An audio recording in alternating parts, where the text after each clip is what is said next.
Turma de Processo Civil, Execuções, pessoal, vamos chegando para mais uma videoaula aqui no YouTube, dando sequência ao nosso conteúdo. Estamos falando do procedimento da execução para pagar quantia. Esta é a segunda videoaula a respeito do procedimento. Senhores, no nosso último encontro, tanto via Google Meet, como também na videoaula gravada, nós tratamos da averbação premonitória, além também de referir os elementos que compõem a petição inicial na ação de execução autônoma. Pois bem, a partir disso eu quero agora considerar com vocês as condutas que se descortinam, que se abrem ao executado a partir da citação. Isto é, uma vez citado o executado, que condutas são possíveis a ele? Pessoal, primeiro, olha só, então vamos colocar aqui o título da nossa videoaula, só para a gente se situar. Nós estamos falando do procedimento de execução para pagar quantia. Tá? Execução para pagar quantia. E agora calha a gente observar o seguinte. Nós temos a petição inicial. Sabemos que na petição inicial nós temos que mostrar em relação ao título os atributos de liquidez, certeza e exigibilidade. Sabemos também que na inicial deve trazer a memória de cálculo. E nós não podemos nos olvidar da faculdade ao exequente, de requerer a averbação premonitória. Isso nós cuidamos na última videoaula. Agora, a partir da petição inicial, nós sabemos que a ação de execução autônoma, assim como sucede lá no processo de conhecimento, ela está vinculada a um juízo cognitivo de admissibilidade da demanda. Aliás, a averbação premonitória só será possível mediante a expedição de uma certidão pela Secretaria do Juízo. E essa certidão só será expedida para fins da averbação premonitória se a execução for admitida. Sem a admissibilidade da execução, eu não tenho como proceder à averbação premonitória. Fomos enfáticos a esse respeito na última videoaula. Senhores, a partir da petição inicial, portanto, teremos um juízo de admissibilidade da demanda. Ora, você já sabe disso, porque o deferimento da petição inicial nada mais significa que um juízo positivo de admissibilidade da demanda, isto é, a petição inicial cumpre os requisitos que são exigidos pela lei de regência. Senhores, a partir do juízo de admissibilidade da demanda, e na doutrina, talvez vocês encontrem que o despacho do CITSE, o despacho do CITSE, claro, pressupõe que a demanda foi admitida. Jamais o juiz determinaria a citação do executado se não houvesse admitido a ação executiva. Pois bem, o despacho do CITSE, portanto, é um conforto para o exequente, porque a partir de então ele sabe que a sua demanda foi admitida. Pois bem, a partir da citação, que condutas se abrem e se descortinam ao executado? Aliás, antes eu preciso fazer uma ponderação com os senhores. A citação no procedimento executivo não é para o executado se defender. Não é para ele apresentar defesa. A citação é para que o executado pague. Ora, Caio, como assim? O executado não tem a faculdade de se defender? Tem. Ele pode manejar os embargos do executado. A gente vai ter uma aula para cuidar dos embargos. Todavia, eu quero resgatar a compreensão segundo a qual, no título executivo extrajudicial, o direito já está acertado. Não há defesa propriamente em relação ao direito em si considerado, porque o direito do exequente ao crédito já está reconhecido. Não se cita o executado para apresentar defesa, mas se cita para que ele realize o pagamento. Senhores, a partir disso, então, nós teremos cinco condutas possíveis ao executado. 5 condutas possíveis ao executado. Eu vou apagar o quadro aqui, aí você continua organizando aí no seu caderno, no seu notebook. Quais são as 5 condutas que se descortinam ao executado a partir da citação? Tá?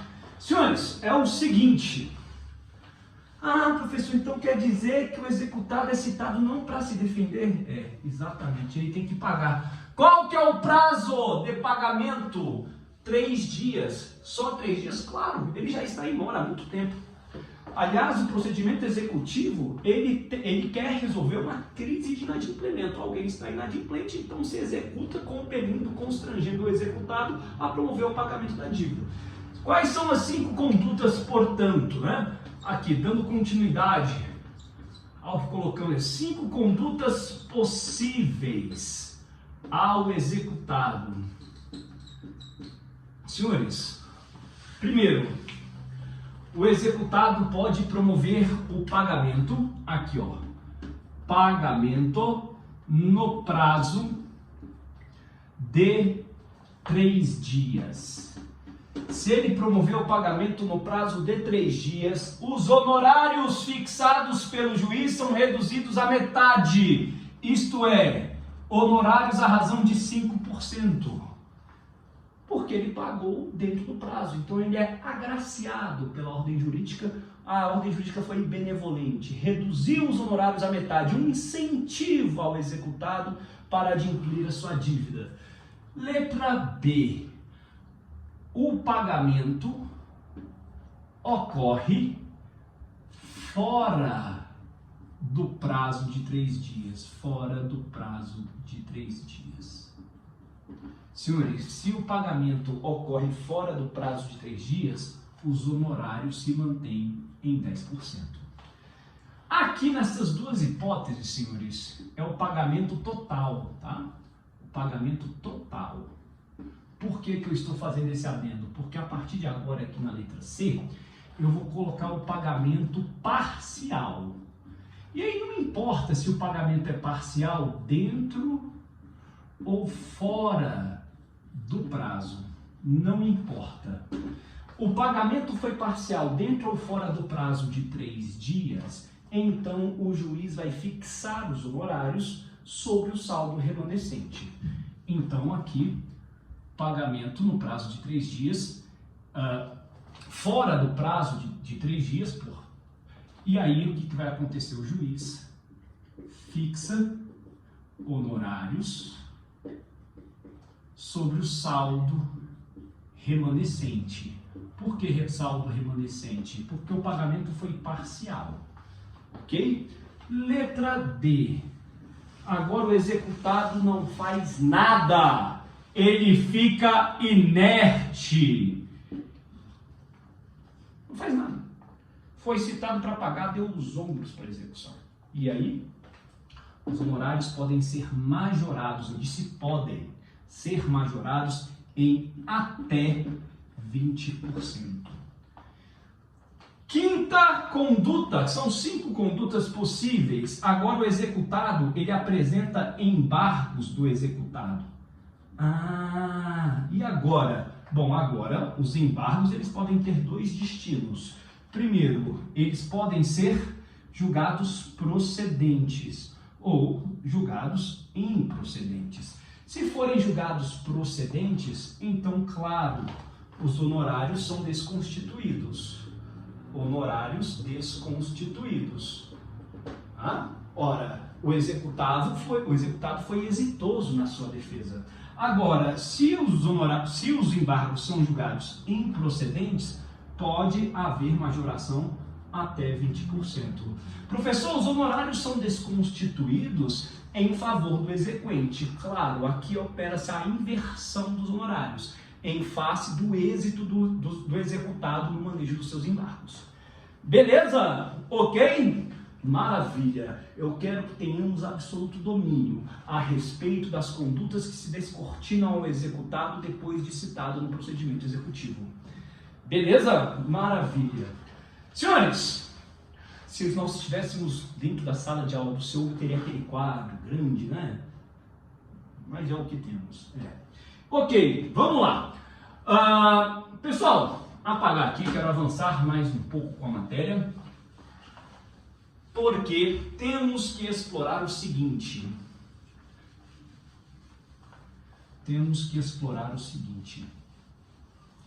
Nós estamos falando da citação do executado. Pois bem, citação do executado.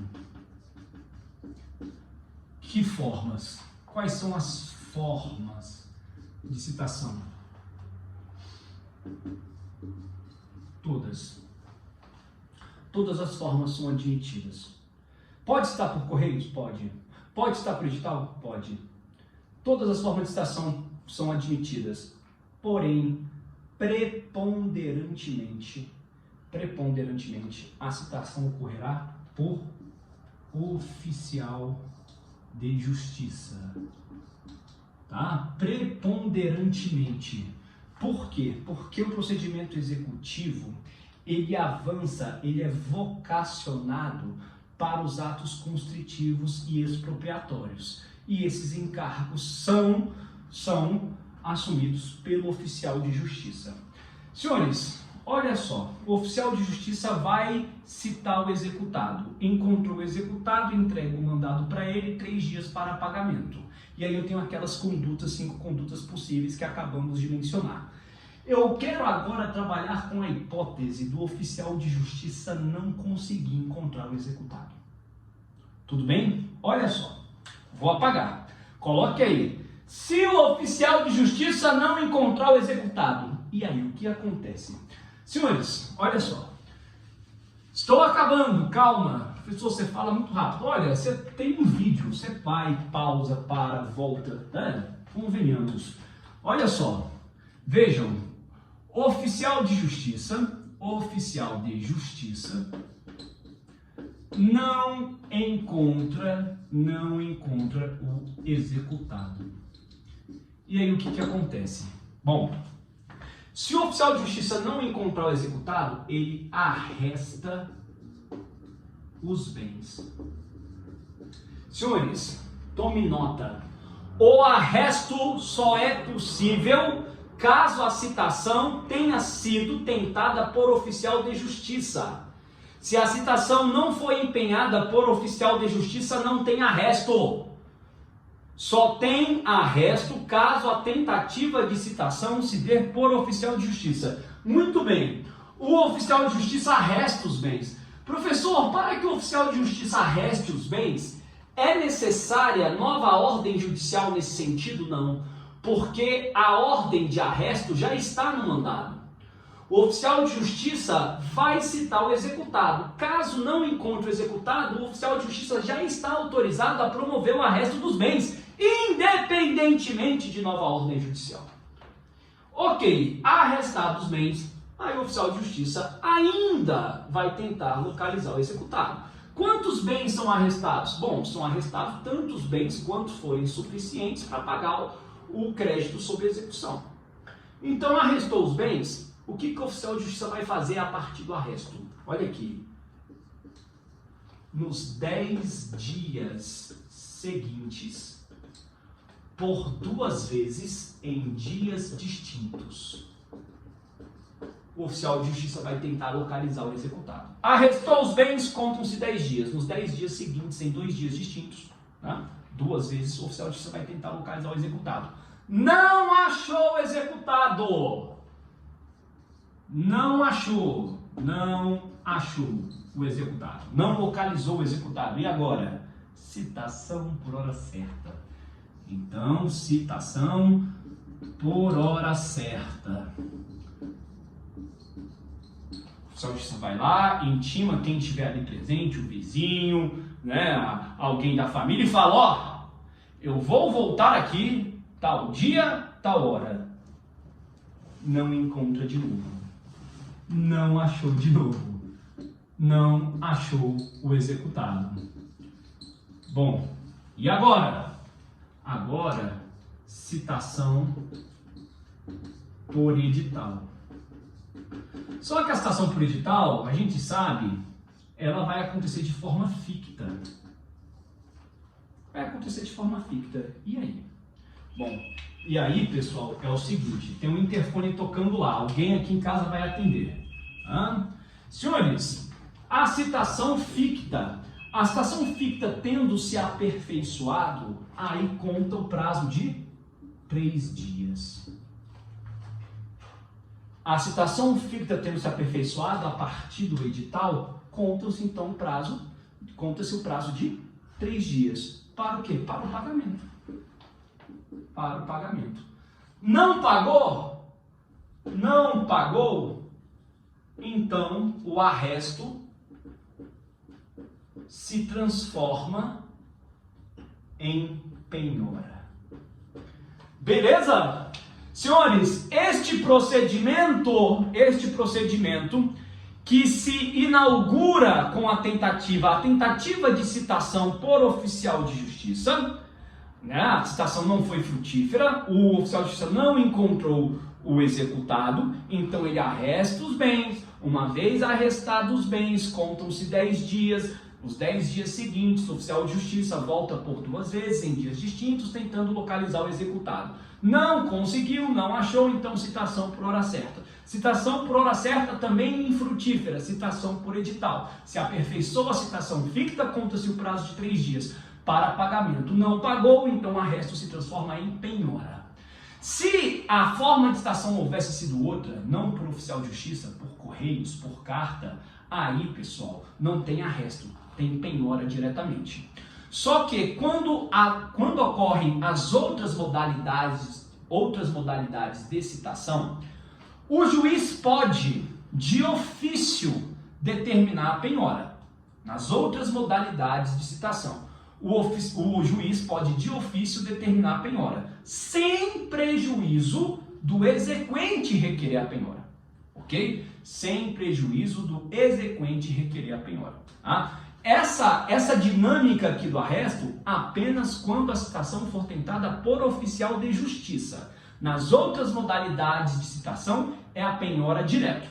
Sendo que essa penhora pode ser determinada de ofício pelo juiz ou a requerimento do exequente. Mas aqui, quando se trata de citação por oficial de justiça, o arresto já acontece independentemente de nova ordem judicial. Beleza? Senhores, só finalizando. Quando nós falamos da penhora,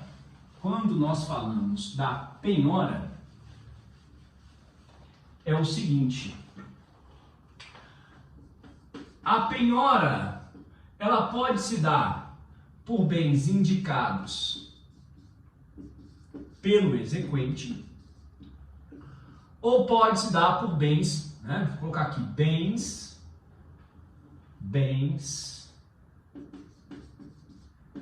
indicados pelo exequente. Só que às vezes o exequente não tem consciência, não tem domínio do acervo patrimonial do executado. Então, pode ser que haja bens indicados pelo executado. Senhores, só que bem indicado pelo executado só pode ser penhorado com autorização judicial. Autorização judicial. Então, vamos supor que o exequente tenha indicado o bem, só que o executado quer a substituição do bem.